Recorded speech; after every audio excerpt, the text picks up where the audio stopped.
سبحانك اللهم من خالق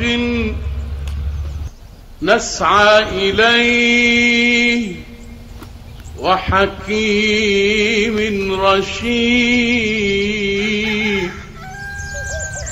إن قلت كن يكون.